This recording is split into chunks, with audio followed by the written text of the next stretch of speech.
Buenos días, días de 24 horas según la hora en que ustedes estén viendo este video. Mi nombre, Jorge Mora Forero. Ustedes pueden encontrarme en Google, en YouTube, y escribo para mis amigos y amigas de Facebook, de WhatsApp, y en general para todos mis exalumnos y exalumnas de las distintas universidades donde trabajé. La idea que tengo es la de desarrollar o trabajar uno de mis libros, de los que publicó Amazon. Amazon ha publicado 8 libros y este se llama Rasguños del Tiempo. Es una reflexión, un conjunto de artículos, de ensayos que han sido publicados la mayoría y son reflexiones sobre distintas temáticas. Así que mi proyecto es hacer una lectura comentada del contenido de este libro con los distintos temas y que ustedes puedan hacer una discusión, participar en esto escribiéndolo. Así que vamos adelante. Hay un ensayo muy corto que se llama Juegos de lenguaje, con relación a lo que afirmaba el filósofo austriaco Wilhelm Wittgenstein acerca de que la realidad está en el lenguaje. Comenzamos con un poema. De hecho, también trataré de leer o declamar un poema al principio o al final de cada exposición, poemas que están en los otros libros que publicó Amazon. Entramos pues al tema.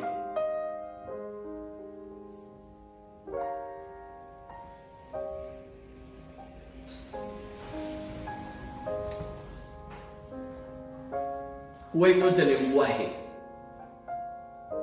Poema artículo siguiendo a Wittgenstein. No preguntes por el sentido, menos por el sentido del sentido. Es el lenguaje que nos pide el siglo. No preguntes por el otro, solo por ti mismo. Hedonismo puro, el placer a gritos, para quienes pueden comprarlo y vivirlo. Para el resto, fango, exclusión, exilio, en su propia tierra o en suelos distintos. ¿Qué es el ser humano? Invención y mito, juegos de lenguaje, conceptos vacíos con muchos sentidos, con ningún sentido.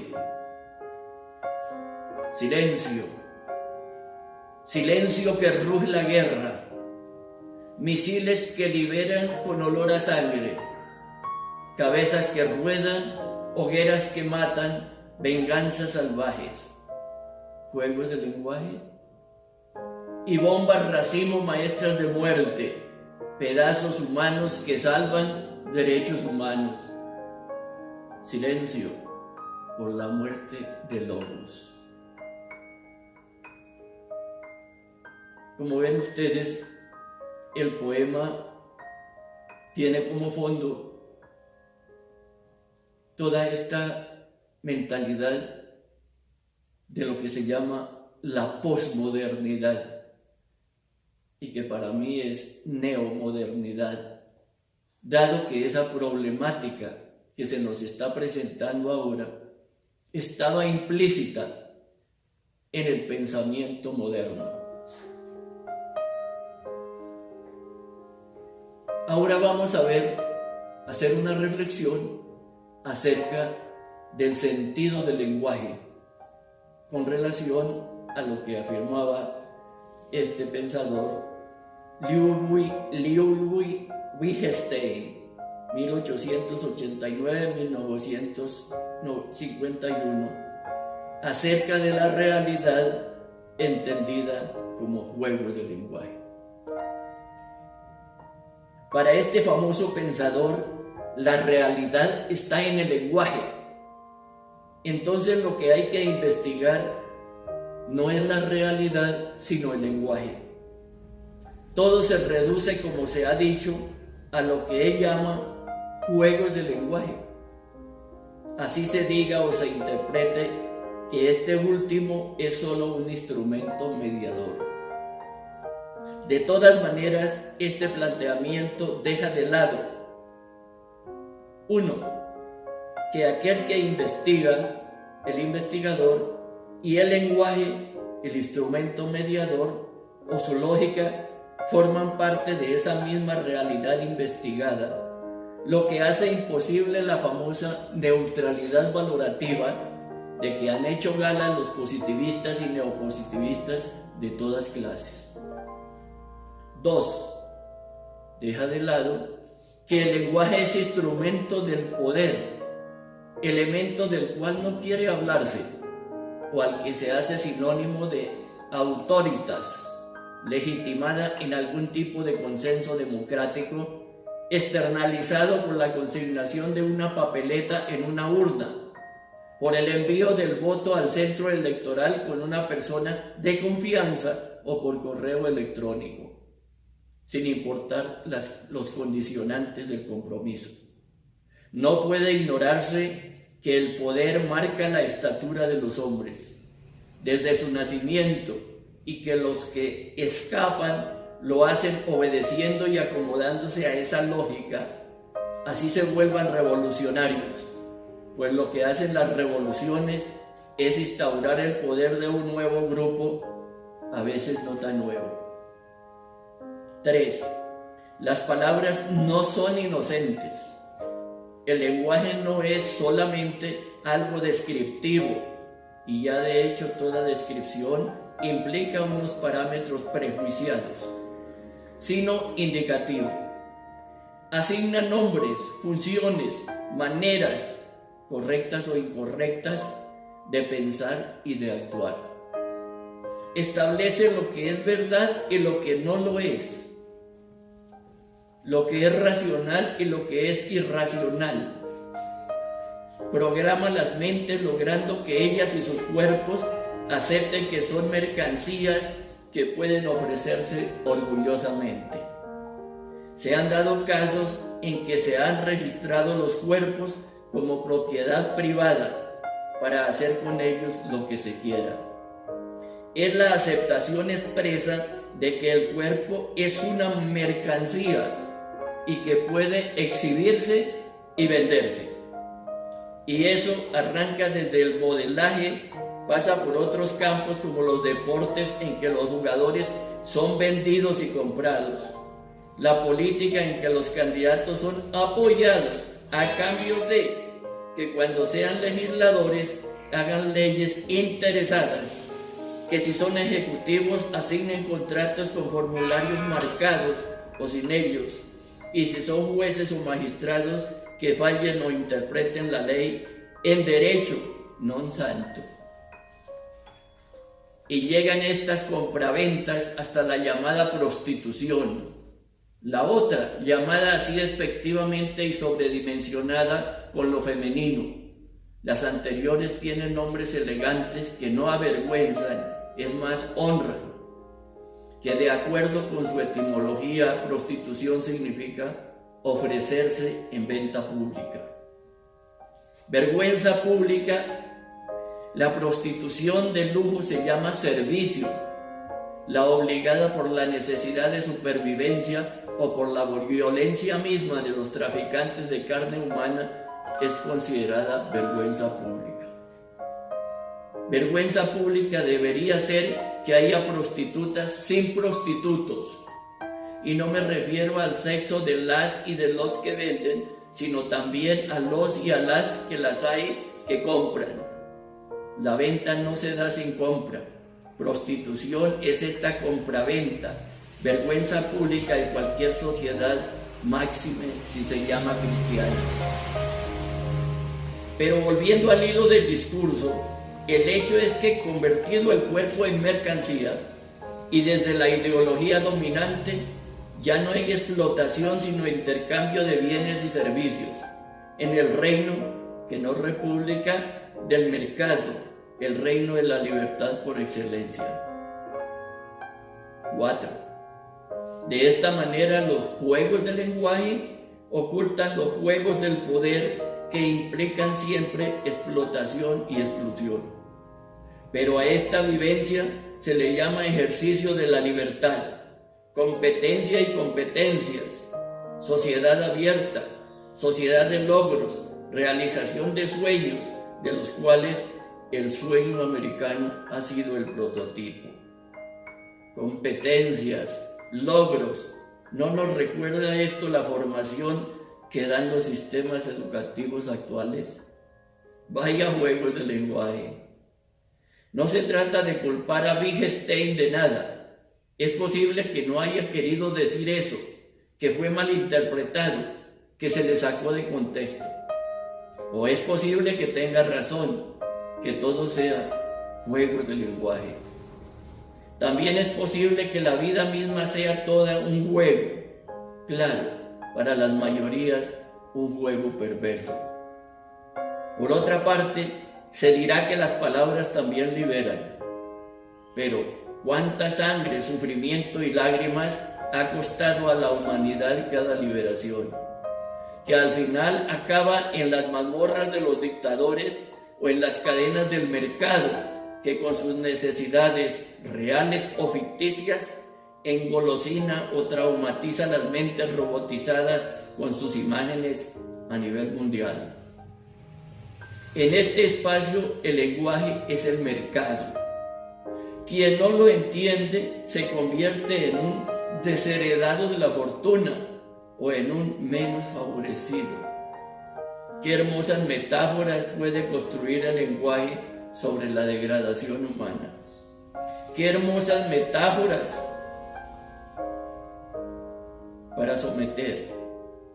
Pero el lenguaje no es solo verbal o escrito, es también degollar a un inocente y exhibir el acto bárbaro, es arrojar bombas inteligentes con un coeficiente mental que no son capaces de distinguir los malos de los buenos.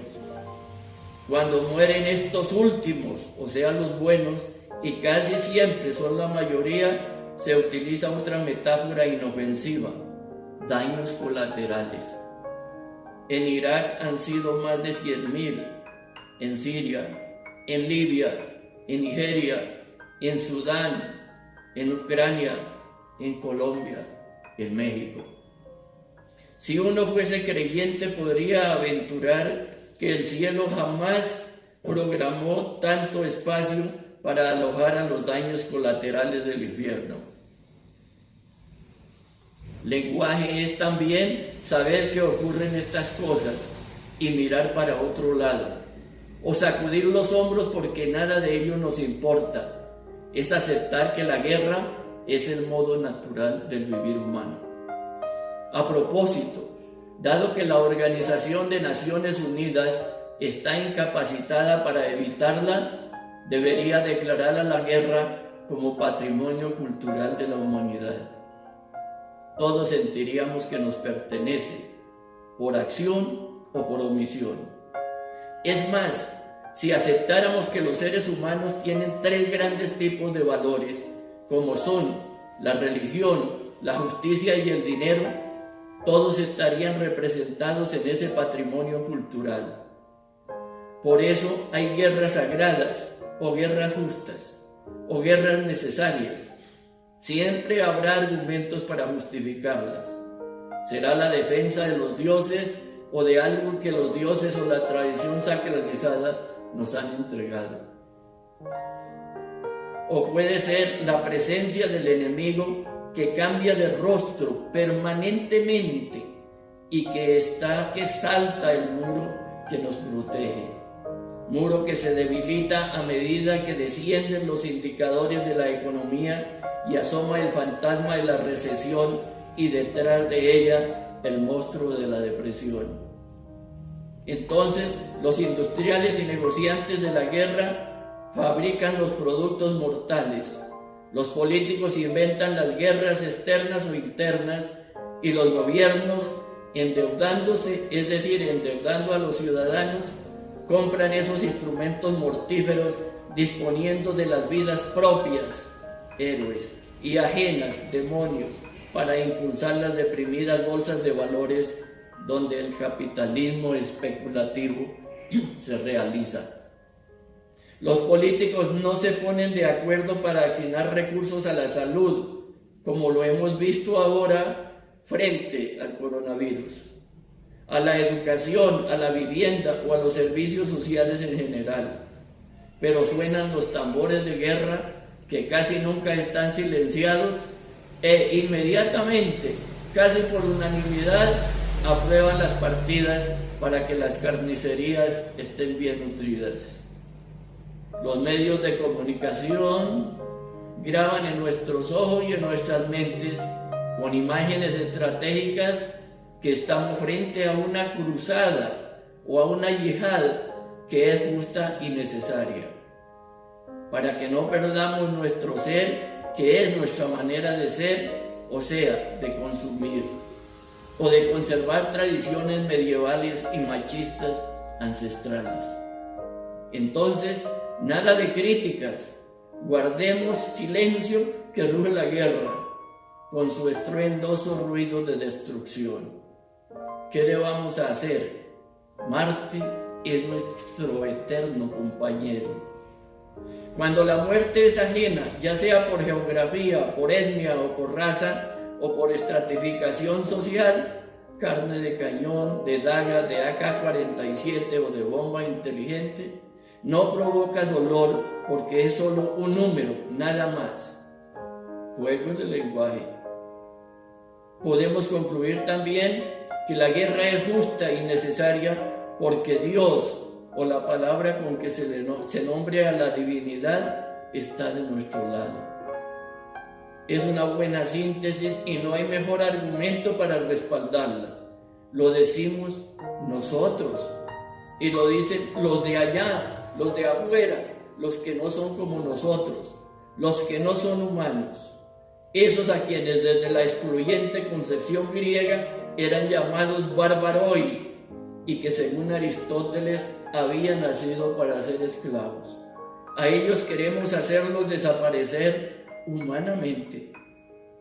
Las tres grandes religiones monoteístas han tenido y tienen, así intenten suavizarlo, sus nosotros y sus de afuera, sus de allá, y en eso se fundamenta la idea de Occidente.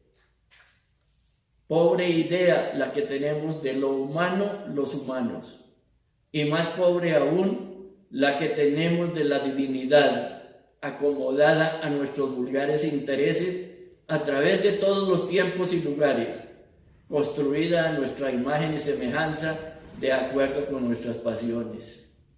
Juegos de lenguaje, nada más.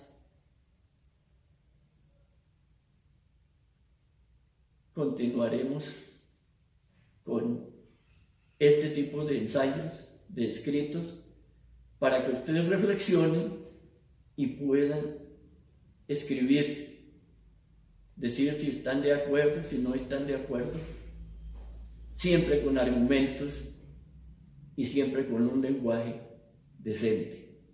Muchas gracias.